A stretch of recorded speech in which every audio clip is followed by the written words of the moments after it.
Hey everyone, welcome back. So before we jump into this video, I want to clarify that I've played quite a lot of card and turn-based games.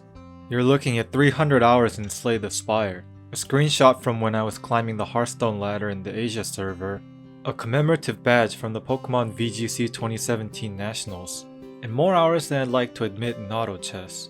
And I'm not saying this to brag. The point I wanted to make is that I have a decent understanding of the card game genre, and can confidently say that Marvel Snap deserved the Mobile Game of the Year last year. In fact, I'd even go so far as to say that it's completely changed the card game genre's meta, and this video will discuss exactly why Marvel Snap is so unique in 3 parts. So without further ado, let's jump into it right away. The first point I want to make is that Marvel Snap is much easier to start. But to explain this, we first have to look at the learning curve for traditional card games. Trading card games like Magic, Yu-Gi-Oh! Or Hearthstone have at least 30 cards in each player's deck. This means someone that goes in blind has to see at least 40 or more cards that they've never seen. And this is the biggest problem that card games have in general. You not only have to memorize the rules of the game, but take time to understand the effects of each and every individual card. And the game doesn't wait for you. This knowledge is usually required as soon as you start playing in order to win. Marvel Snap fixes this problem in 2 ways. The first is by having only 12 cards in each player's deck. This alone significantly reduces the learning curve a new player faces. It also naturally leads to much shorter games that are only 6 turns, or a maximum of 3 minutes. The second is Marvel Snap's unique series system. Each series is a collection of cards, and in the beginning players are matched against others who are still acquiring cards from the same series. This means new players only have to learn a certain number of cards early on, and don't have to be overwhelmed by players who are more experienced and have an arsenal of cards.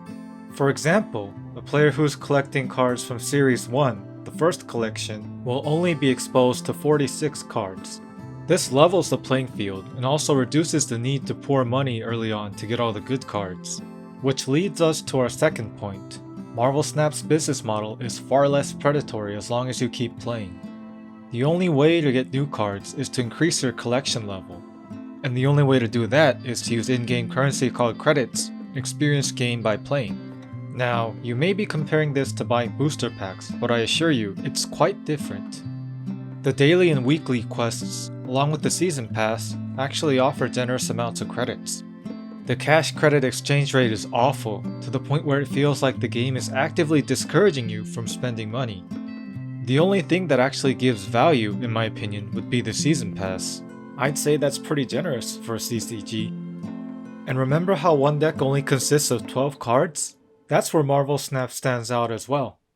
You only need to get a few key cards to get started on building a new deck prototype, which is relatively easy with their token shop and giveaways every new season, which allow you to get cards of your choice. Now the last point I want to make in this video is the most important, and it's about climbing the ladder in Marvel Snap. Usually for card games, climbing the ranks means you have to outplay your opponent, or in other words, playing optimally with an optimal deck. At the very highest level, this pretty much means you end up memorizing what you have to do in every situation. Trust me, I've been there. And I bet anyone who's tried to reach Legend rank in Hearthstone, Lord of the Spire and Dota Underlords, or maybe even speedrun a game will know what I'm talking about.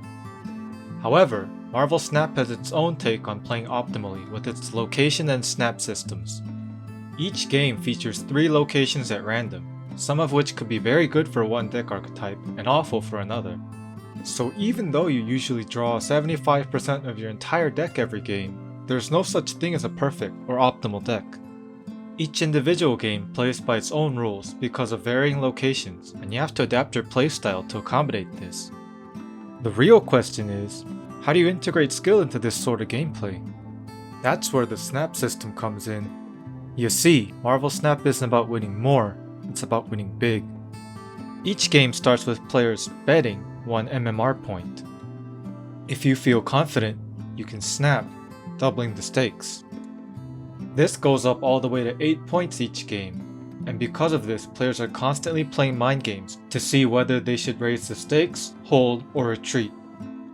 So you could snap if you feel confident about winning. Or maybe you're about to lose, but you want to bluff your opponent into surrendering. Sound familiar? That's right, Marvel Snap is astonishingly similar to poker in this aspect. It's not about playing each game till the end, but to play the games you can win, and tricking your opponent into believing they have a chance at winning.